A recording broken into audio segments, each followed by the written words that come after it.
Seigneur. Nzambe apambola moko na moko bisiko zwami. Kola mwa biso baso.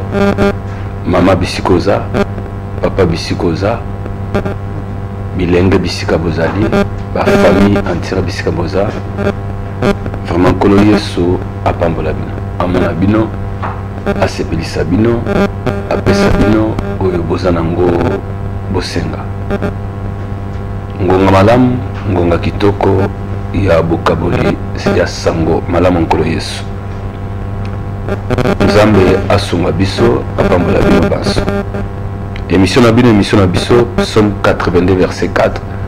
Deux jumelles nées en 2 ans. Deux jumelles nées en 2 ans. Eza makambo solo ndeka toloba. Moko la 2016, moko ya kubota na 2018. Nzamba miracle azali. Bien-aimé, émission na biso za biteni ebele, eteni ya invité, eteni ya adoration louange, eteni ya témoignage, eteni ya prière, eteni ya enseignement.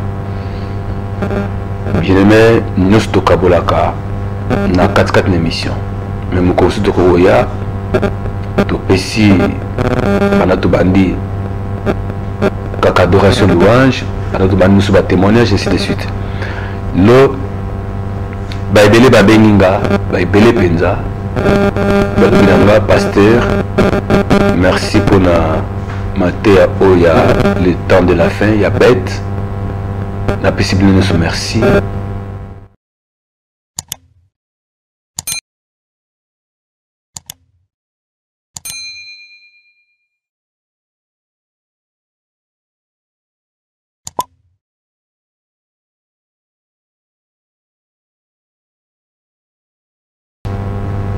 Merci Nazangi, Yakopé Sabino.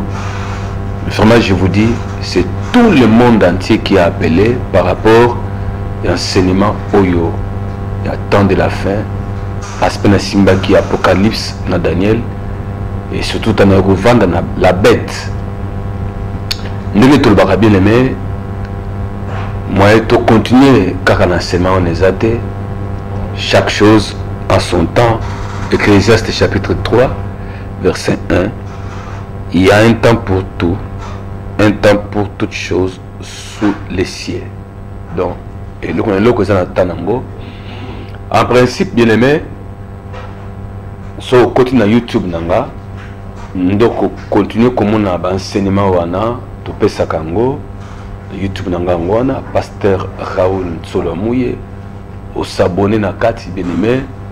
Okozwa banseignement na tanga suka, okozwa banseignement ndenge na ndenge, ba prière, ba témoignage, nyonso kozwa mosusu pe na saba direct pa na télévision na le kaka 2 fois, jeudi na 16h10 na dimanche na 17h10.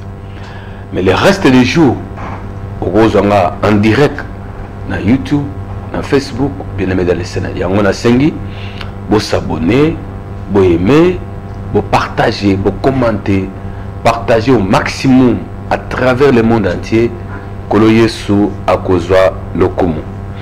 Dans le Ecclésiaste chapitre 3, verset 1er, la Bible dit qu'il y a un temps pour tout, un temps pour toutes choses sous les cieux. Nango ekotinda biso mbala moko na lombango penza na Luc chapitre 13. Luc chapitre 13, Tobandi Kotanga, verset Liboso, verset 22. La Bible dit, Jésus traversait les villes et les villages, enseignant, souligné enseignant, et faisant route vers Jérusalem. Jésus a traversé ma ville, na ba village, a kende Jérusalem, a ko enseigner, ko pèse enseignement. Voilà, bien aimé dans les Seigneur, il y a un temps où tu peux ça enseignement. Balanza baso sola, tous en a connaissance. Il y a malobanan kolo, ndenge Bible a otali sabiso, de connaissance Salomon a une connaissance multipliée. Il a parlé sur les arbres, banzete. Il a parlé sur les animaux, tels que nous avons parlé qui sur les lions, l'ours, léopard, les dragons. Il a parlé sur le poisson. Il a parlé sur les reptiles. Bien aimé, il a parlé sur les oiseaux. Nous sommes significatifs. Il y a un enseignement où nous avons besoin. Mais l'anda bien aimé, babi Christ peut m'aider à enseigner. Moi, Nzambe kobo ya enseignement te. To vandaka nakati na enseignement. Moi, Nzambe sokoza enseigner okoyeba kopumba pumba te à tout vent ba doctrine ko na sena moy. Bana Nzambe bobo ya enseignement te ata soki mukete. Basana Nzambe to kotisa ba enseignement nakati ne tonga. Église est une grande institution. Oh Jésus Christ a tiki. Enseignement est le lengue na le lengue. Mais l'anda bisira tozali ko kene bien aimé na verset 32.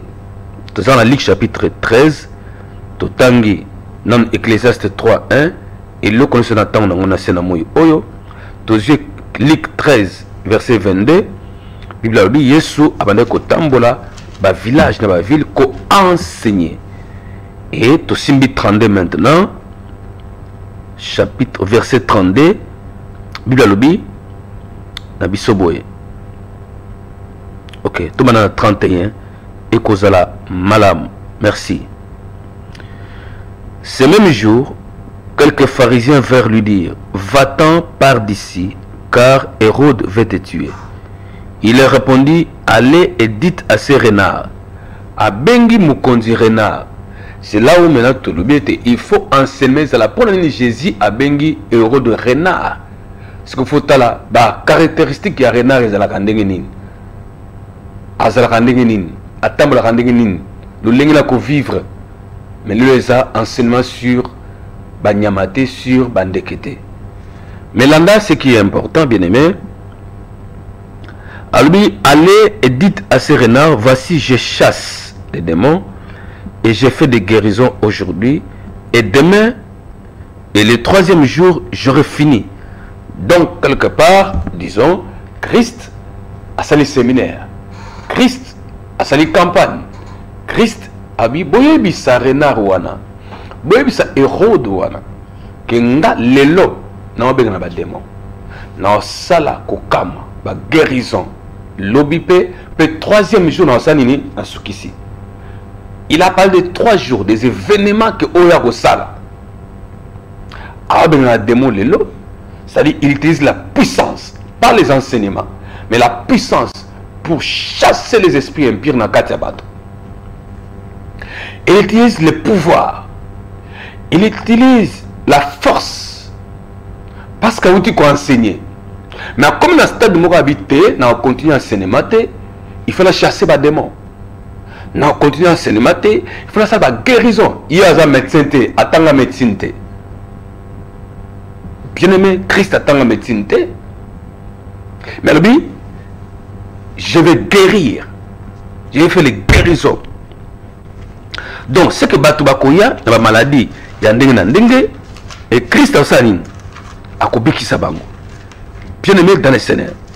Et la Bible nous rassure que dans le temps Batubaye n'a pas malade na bango, Christ a chassé les démons, Christ a guéri.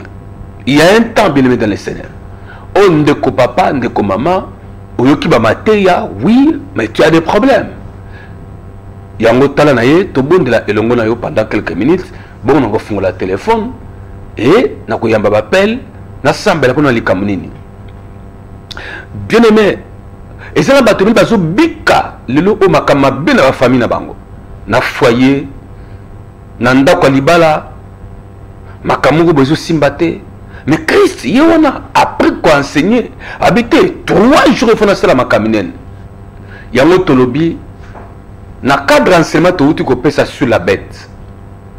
Sur le temps de la fin. Tu vois ce qu'on a prié autour de ça.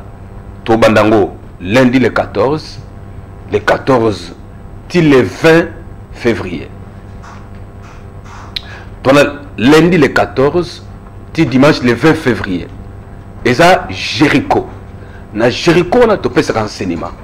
mais plus na Jéricho to boum de la Kamingi. Et nous exerçons le pouvoir qui nous a été confié par les Seigneurs selon Luc 9:1, de chasser les démons, de guérir les malades. Toute situation, Nzambe a intervenu. Christ a intervenu. Voilà pourquoi Tobengango Jéricho, Tobandango Banekala, depuis 2015, les Lotozalina, n'est-ce pas, 22e chapitre. Donc Jéricho, chapitre 22. Bon, tu as la affiche dans le bien aimé dans le Seigneur. Jéricho, chapitre 22. Na Baboro, numéro 6 bis, adresse église Zana. Baboro, numéro 6 bis. Tozawana, tu as une semaine mobimba. Il y a prière. Une semaine, il y a la délivrance. Une semaine, il y a la guérison. Une semaine, totalement, la katikati, la puissance en Zambé. On peut nous mettre affiche wana. Vous allez dire que l'accès souhaité, Moussala les osama beleme. Il y a un Moussala oyo, na osala ngamote, na makasi osala ngote. C'est Jésus-Christ lui-même. Oh osala makasi, osala Moussala ona makasi naye, na nguya naye, na bonzambe naye. Alors thème na biso, eza Jéricho yango. Ils ont mukanda la Bible tolobaka Jéricho mira Jéricho kwaki na loyembo yango nzamba pesa biso dispensation au Jéricho chapitre 22 sikoyo thème na biso ezali combattre et vaincre la bête. Combattre et vaincre la bête. Tobandi lundi le 14 ti dimanche le 20 na semaine ekozala de 16h à partir de 16h ti ba 19h de ko 4 dimanche et ça de 8h à 12h. Bien aimé dans les 7. Et ça, moment moko, il y a prière makasi. Alors, ce que ça, na Kinshasa, to beyo ya kana veni baboro numéro 6 bis. Ce que dans l'intérieur, na futa binanga, pour na koluka nzambe na Jéricho yaka, to bandango, lundi le 14, pardon, ti le dimanche 20 février.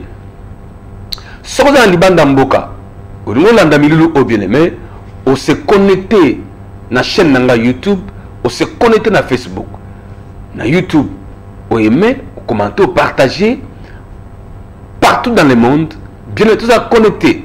L'onction qui agit, na moment Jéricho oyo, je vais vous dire, les kambaba pas sami balo yo kaka, auto pesi combo na mission au 2 juillet en 2 ans, et où t'as la Jéricho?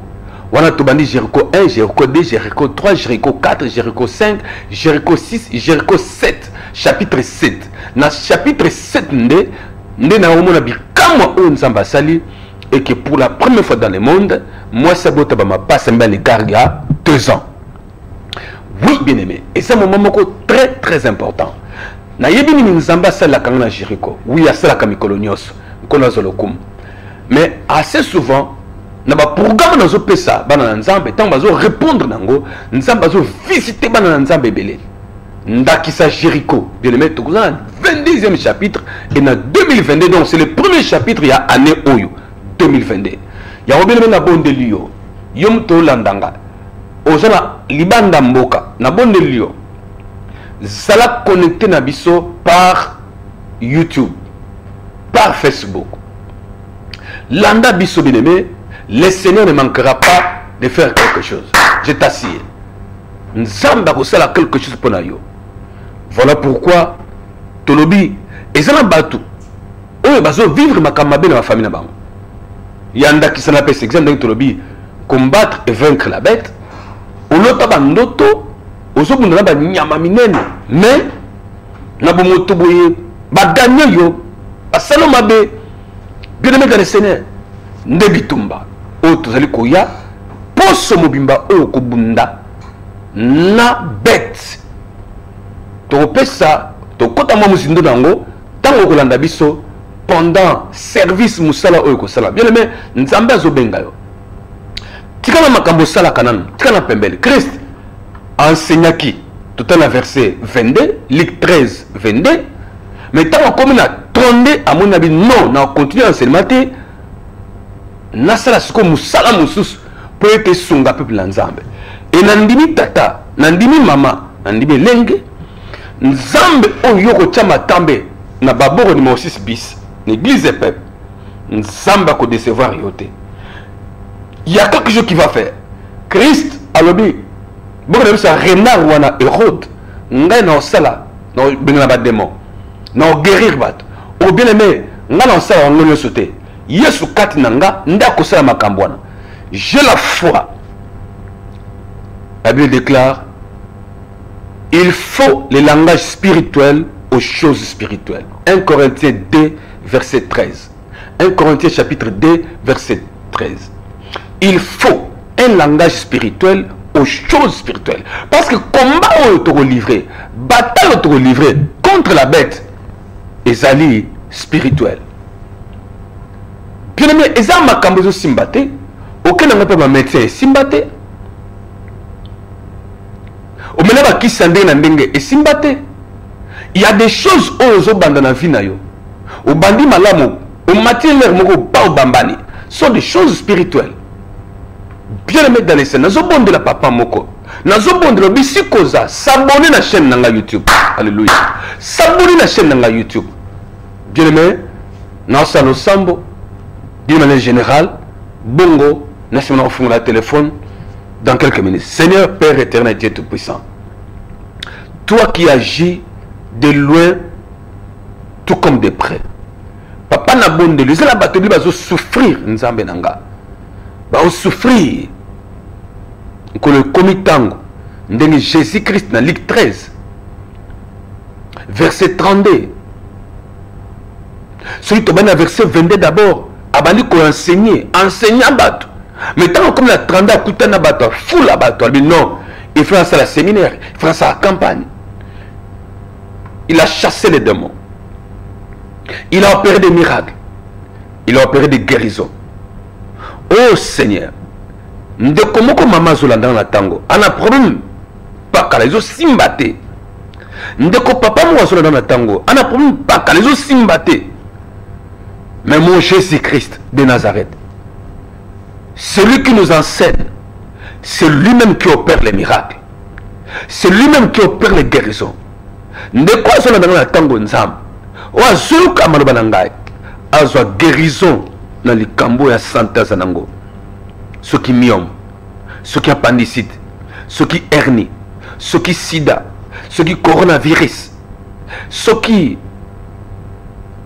naïbité, thrombose, paralysie, maladie estomac et si la katena bakisa mela. Nzambe. Il faut le langage spirituel aux choses spirituelles. Tikana tango nzambe 1 Corinthiens 2, 13 salamusala. Et que nous lungola o nyoso vanda ko utana mukila molili na nzoto papa na nzoto mama puissance Jésus Christ. Oh, il va utiliser dans Luc 13 verset 32. La puissance de guérir les gens, la puissance de chasser les démons. Au confier pe biso ngonzambe. Na ngokolo na tango papa. Ndeko ba kanga makamba voyage na ye. Oui. Il y a certains voyages, bateau voyage na Kenya kena ebe. Mais ça bateau monsieur comme na bango ngambu, mikakatano. Nzambe na sobonde la. Ba kawana spiritualité Seigneur. Tu m'as donné la puissance. Tu m'as donné le pouvoir.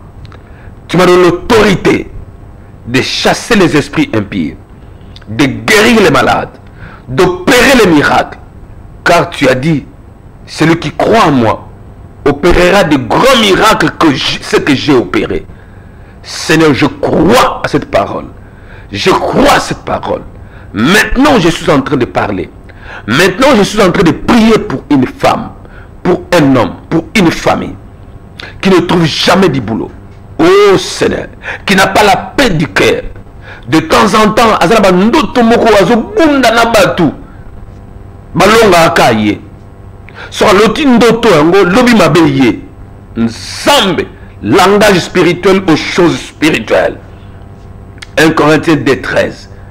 Je me lève contre cette mauvaise spiritualité diable dans la vie de tes enfants. Ozo bebisa libumu. Ozo bebisa mutu ya mutu. Ozo bebisa ba penser à mutu. Ozo bebisa mbongo à mutu. Sera du fond, il fait kweya. ndenge aussi le maboko ayebaka te soka simbika mbongo ba dépense yebele c'est la bête je la combat et je vaincu au nom puissant de Jésus-Christ de Nazareth. Au nom puissant de Jésus-Christ de Nazareth, notre Seigneur et Sauveur. Père éternel, agis puissamment. Liboso bandeko bazona dans la tango, bisika ba va dans salon, sur la chambre. Toi dans la Facebook en direct, dans YouTube, la même onction qui agit ici touche aussi là où tu es. Nzambe wana sala miracle.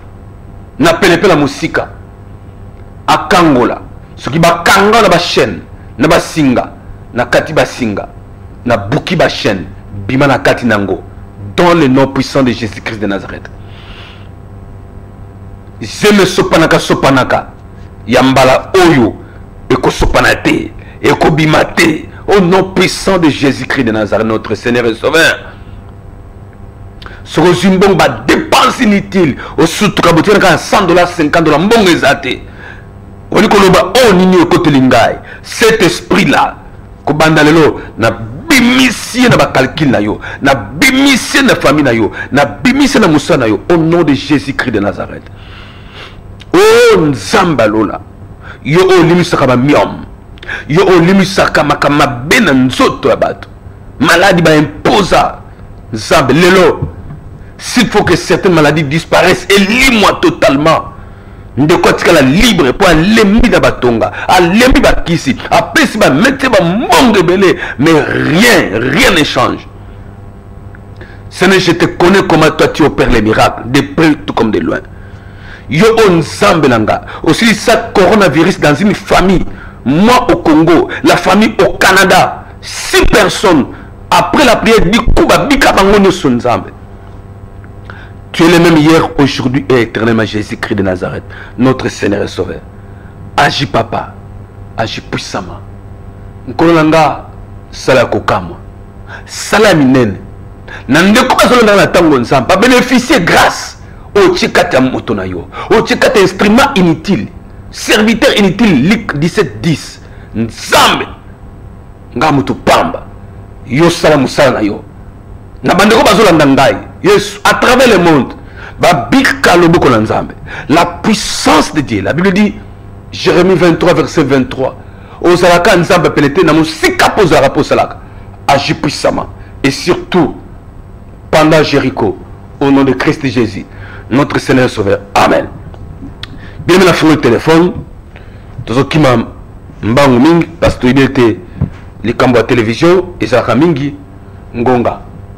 Na chaîne nanga YouTube okozwa bata ils belé tozo sambela pona bato tozo prier ensemble maté yapé mais awe zali kambangonga bien aimé te fungo téléphone ils ont un témoignage mo munene o isami na ngola yesu azolo kumu ndeko mosala nzamba lobi akoya awa yemoko akoya awa po ete atatola monena nzambe po ete atatola monena nzambe pour être tatu na moni na nzambe akoya awa atatu.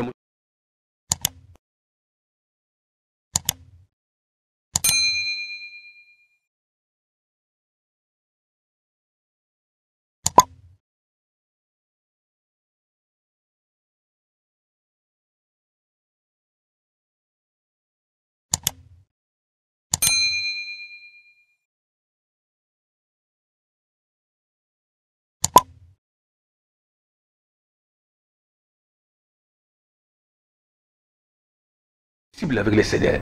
Donc, Tolobi, témoignage Mounene et Sam Nangola, il y a un homme de Dieu, au mois-ci, il y a 3 ans, il a souffert de l'hôpital, il a tamboli bisika bisika, il y a Liboumou, et c'est 3 ans. Bon, on a réveillé, il y a 2020-2021, Balanda qui a déclaré, c'est ce qu'ils m'ont dit, à moins que j'oublie certains détails, mais au moins, Balandi prière na salaki awan en direct akabiska sa kande wuti olandanga bien aimé je crois 2 ou 3 jours après échographie confirmé que miome limwe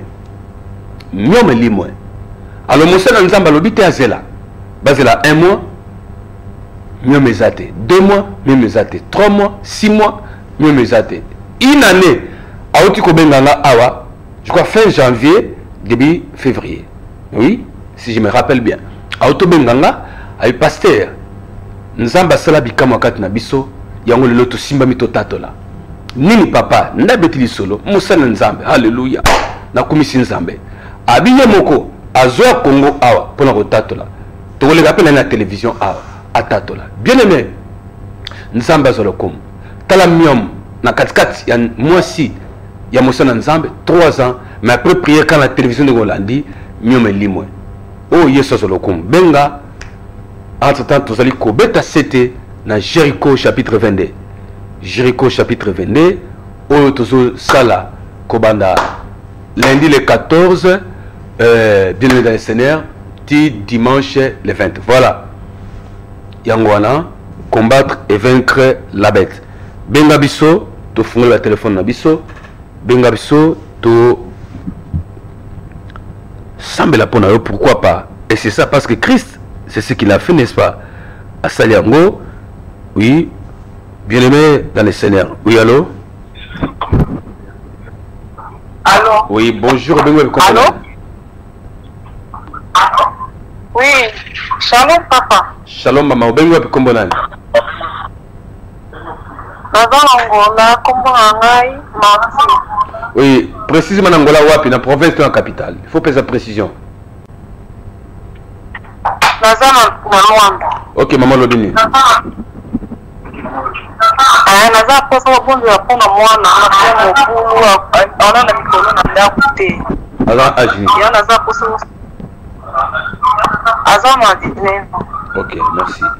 Nkolo natiki mwana mama na biso ala ndaku te azana 19 ans. Seigneur, ko intervenir ndengo oyebina ko intervenir pona bakabele nzambe na mosiko za kanzambe na pene poza kaka nzambe libela na libela intervenir pona ka ndeko na biso mwana azonga ndaku kimekota na kombo na Yesu Christ notre Seigneur et Sauveur. Amen.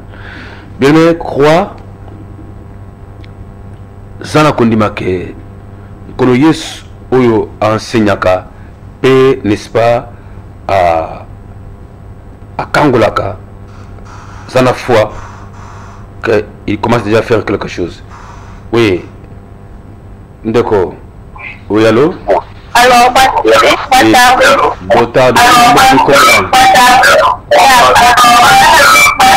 Zamusika télévision. Zamusika télévision. Oui.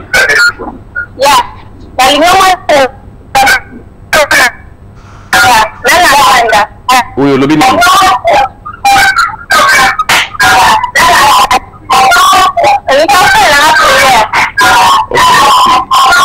Nkolo Yesu tika ndeko mama azana Luanda nzambe lola sungaye o azana ngo bosenga yo yebi nkolo nanga tobondelete o sungaye bisikaza na pomna azana ngo nzambe azwa biano na kombo na Jésus Christ. Amen. Bien aimé, il faut croire que nzambe azali nzambe salaka nzambe asilite dans la témoignage de notre loba. C'est pourquoi tu lobby que bien aimé na le 14 ti le 20 dans la Jéricho, moment intense de prière, moment où on a eu une zambe nga kitaka ndenga salaka et makambo bien aimé elekela kabiso histoire oyo et mama passe mbana kara 2 ans tout ce qui grâce wana que nzamba visiter ndeko mama à partir à Jéricho. Donc ils a calendrier oyo nzamba yebiango nzamba monakango nzamba kitaka yemoko na bonzambe pour ça là ba oya ye. Voilà pourquoi tu bengio maman papa bisikoza yaka na temps oyo une semaine tu auras une semaine Jéricho tu auras toute la semaine yaka bien le Seigneur nzambe oyo ayebisi batu ba yebisa Hérode wana za le renard aboyebisa ye ngai na opérer ba miracle lelo lobi koya. Nous avons cette foi là. Nous avons cette foi là que Christ kaka on baki bayebisa Hérode qui a kosa lobi miracle ko kangola bato yewana auza au rendez-vous. Bien aimé nzamba solo kumu merci ndeko na ba message komi nzamba mona yo nzamba salamotuya nzamba kangolo na kombo na Jésus Christ. Bien aimé, Dieu opère. Nzambe a opéré ba miracle. Nzamba kangolaka. Simba matangi totangi. Il y a un temps pour tout. Ecclésiaste 3:1. Il y a un temps pour tout. Vous avez un temps à coller là. Mais il y a un temps où Nzambe fasse ses pélisses. Même la Bible nous dit ça. Un temps pour toutes choses. Tant yebi. Et comme temps, il y a guérison. Et comme temps, il y a délivrance dans yo. Et comme temps, que vivre un miracle dans ta vie, c'est possible, bien aimé dans le Seigneur. C'est possible. Anne a vu un miracle à partir de la prière. 1 Samuel 1, 12 lobby, avant le temps on a la prière. Mais la 27 lobby, c'était pour cet enfant que j'ai prié. Je sais une chose que le Seigneur est capable de faire. Il le fait avec toi. Maintenant. J'ai la foi, immédiatement. Toi qui me suis, au nom puissant de Jésus-Christ de Nazareth.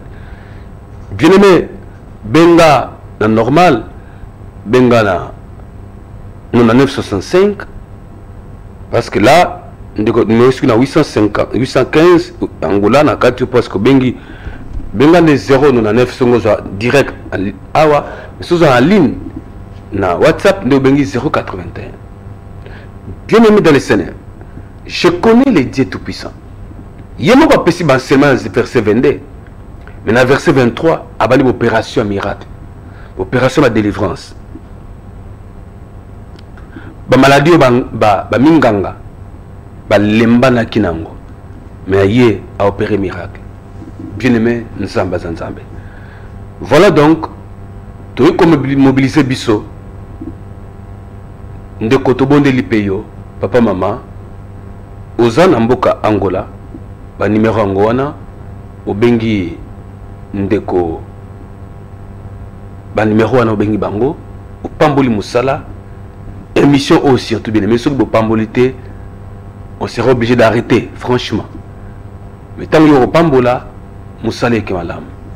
Cette année, déjà année Oyo, na mars to koksa 2 ans émission.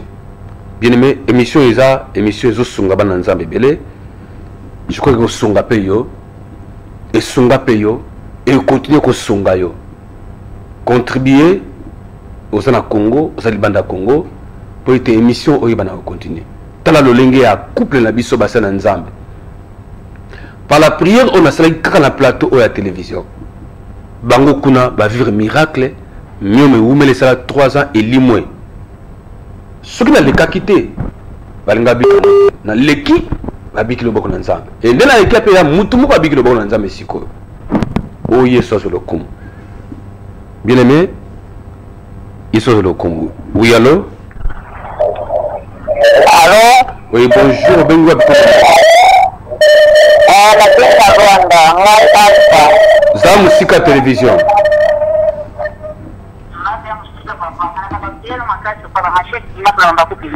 Oui, le bini maman.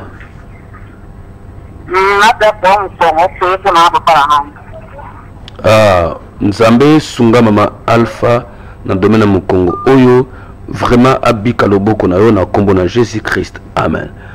Ndeko musuna Angola est na 406 numéro potad pasteur Bondela pona kobota na ngai frère apesi kombo na ye. Voilà.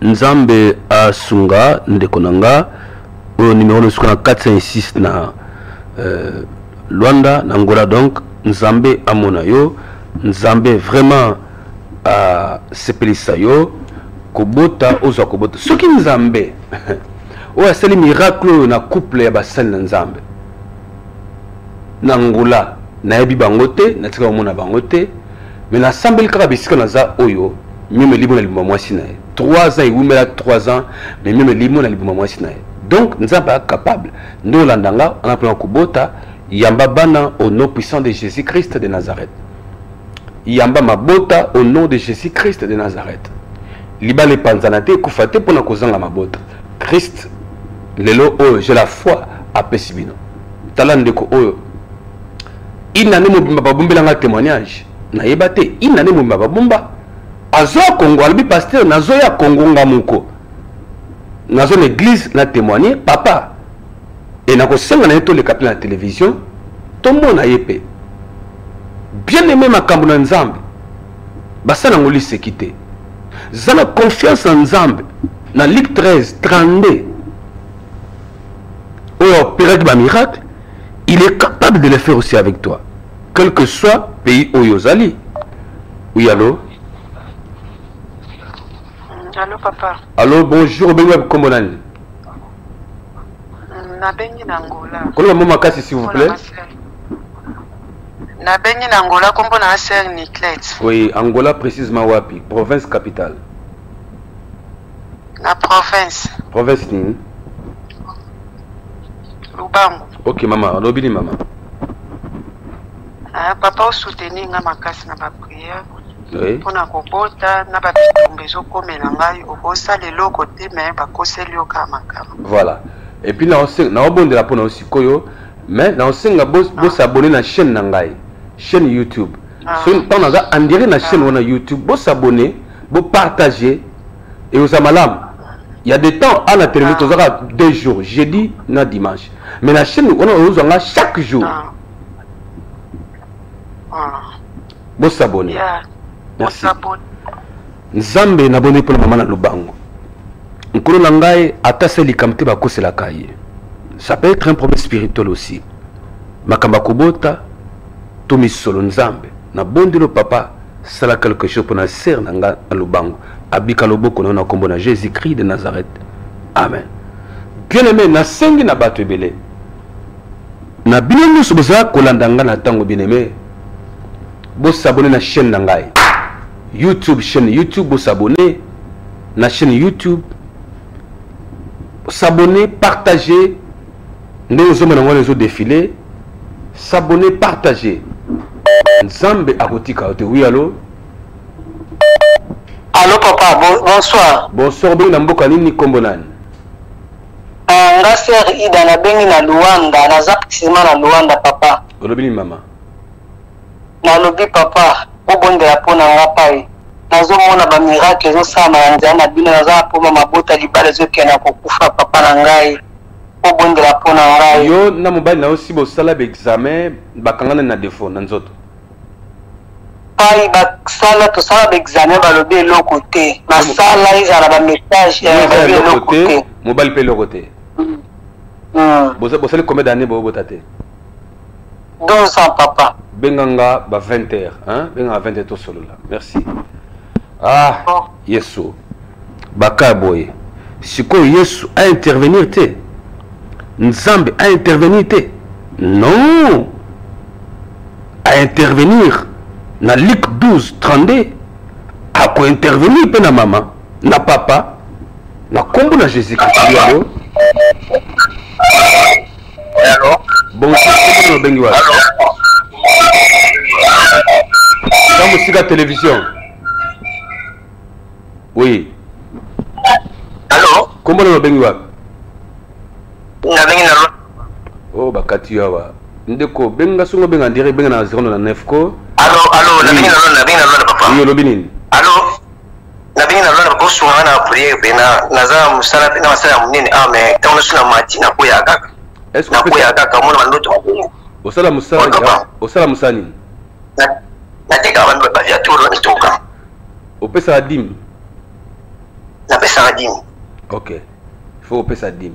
Là, au benga ngata wa 20h30 to solo la longo. Nkolo na tiki mama wasali 12 ans na maboko no nzambe. Pendeko azoteka kasi azuko avancer te Yesu. Na bondelio, le Dieu des miracles, tu es capable de faire des miracles de loin tout comme de près. Seigneur, c'est là quelque chose et pas un déco. Alléluia. Alléluia. Nzamba zolokum. Numéro de komona Luanda esuki. Alobi papa namoni loboko na nzambe tango ozo prier na tchaki loboko na nga na libumu namoni loboko na nga ekomi moto makasi na komi koloba monoko ya sika oza ya nzambe papa. Alléluia. Napesa numéro de kwa bobenga ye mokopo ezalate ngani natangi message zanga tila lokuta. Ndeko numéro ne zabwe 00 244 937 531 670 nazongeli 00244 donc préfixe 937 531 670 937 531 670 oyoki alobi nazongi message papa namoni loboko na nzambe tango ozo prier na tiaki loboko na nga na libumu namoni loboko na nga ekomi moto makasi nakomi koloba monoko ya sika oza ya nzambe papa haleluya monoko ya sika parler à langue haleluya un grand miracle le parler à langue alléluia le parler à langue un grand miracle le parler à langue un grand miracle le parler à langue un grand miracle le parler à langue un grand miracle alléluia alléluia Jésus Jésus Christ est réel Jésus Messie est réel bien aimé tala tout ça les minutes bonnes mais tala makamizamba sali ndeko il a parlé en langue il a commencé à parler la langue. Yes, Azan Zambe. Kolos le kum. Alléluia. Alléluia. Oui, allô. Allô. Ndeko, abenga na vidéo direct, en fait. Ndeko nanga, Nzambe Yesu Christo, il va opérer des miracles dans la vie de beaucoup de gens qui me suivent. Oh Yesu, merci. Alors demain, nous allons annoncer biso. Nous allons répondre le Cambo, il y a Jéricho chapitre 22. Na veni Baboro numéro 6 bis. Wapi na Yolocide. Tamoko exceptionnel. Et ça Jéricho oyo na sengi na bino. Bien aimé, Yesu ayebisi batabibo kende ko yebisa. Hérode que ngai na osa miracle siko na guérir. Alors, nzambe na biso nzambe akala te. Asura na ki kala na yewana te, kelelo aza susu te. Non, il est le même. Le même. Il opère de grands miracles, de grandes délivrances. Quand on a dit prier na sali, bien aimé, il y a minute muke to sali wana nzambe osala. Alors sunga biso l'émission oyo. Pardon à bon de Lio, papa, maman, sunga biso l'émission Oyo. Au pan de l'émission Oyo, pour te toka ko futa yango. Oui, allô? Oui, bonjour. Bonjour, monsieur pasteur, en fait, était. Pasteur, n'a pas mon espoir, c'est mon attend. Oui, oui. Nana problème maladie sont dérangés là on a l'examen on a traitement on a merci on a biso après mission soki lisolo eza molai nzambe sunga ndeko mpona malaria azobela abe azomela kisi ezosila kaka te soki spiritualité mabe ekoti na kati nzambe pikola yango na nkombo na Jésus Christ opérer les miracles la guérison epai ya ndeko na nkombo na Jésus Christ amen. Bien aimé dans le Seigneur, tout bon de l'io, sunga biso pour l'émission na télévision na futaka yango chaque mois. Na sengio pardon. Soki bata mokili bazo sunga ba musicien mokili, ba sunga ba joueur, tout ba jouer ba beti ba ba société se mobiliser de futi bongo bien aimé. Nous ko zanga pour obtenir quelque chose ya motu ya no wana to soutenir l'émission tala notre sœur ou notre frère na habité pour alors bien te que sera moi sur mobile ah Yesu nangai bien aimé na bonde lio sunga musala on a tiré 5 minutes seulement sunga musala tout pombe la œuvre oyo bien aimé na le cas chaque jeudi na 16h10 dimanche na 17h10 Luka, tout sunga, ça fait 2 ans que tu as une émission, oh bien aimé, na bonne de Lio, papa, maman, engagement aux Zawapi, papa nango Zawapi, maman nango Zawapi, engagement, soutenir Moussala Oyo, oh Nzamba Pambola, ouais, Maman Louise Nzamba Pambola yo, merci Kolo Amonayo, Kolo Amonayo, maman Marie-Louise, Nzamba Pambola yo, bande ko nyoso, Nzamba Sunga Bino. Bien aimé, tout bon de l'Ibiso. Et Bo s'abonner. Bo s'abonner. Bo s'abonner à la chaîne Oyo. Pasteur Raoul Nsolamuye. Pe bo partager les bandes de bino. O bazana Afrique. Bana Kinshasa. Bana Kitambo. Bana Lemba Matete. Bana Afrique. Bana Europe. Bana Asie. Bana Amérique. Bana États-Unis. Bo partager. Kuna bakomona ba mateya. Bakomona ba prière. Chaque jour à linga tala kotala na ye. Tala onction kono Yesu ndewe sala musala. Notre bien-aimé a dit en langue sikoyo. Na mboka Angola, na Congo awa na Gombe awa na chaîne de télévision na zoteya na sambela. Mende kokuna na Angola abiki le boko na nzambe. Abiki nguya nzambe kuna. Il a parlé ou la personne a parlé en langue. Muno kwa sika. Oh Jésus-Christ. Nzamba lola. Bien-aimé, Jésus-Christ bisika zalaki. Il y a des fois alekika esika moko boye. Nguya le kat na yende mu kanali ke bisibiso et puis zo kota kat sabato. Et nana kondima na tango ndeko zo landanga. Jericho yepona yo. S'abonner na chaîne. Jericho yepona yo. S'abonner na chaîne. S'abonner na YouTube. Jericho yepona yo. Il y a quelque chose que le Seigneur va faire. Na bi nzambo ndinga sala na domaine na Jericho oyo. Na ta Jericho ta prière ta puissance ensemble.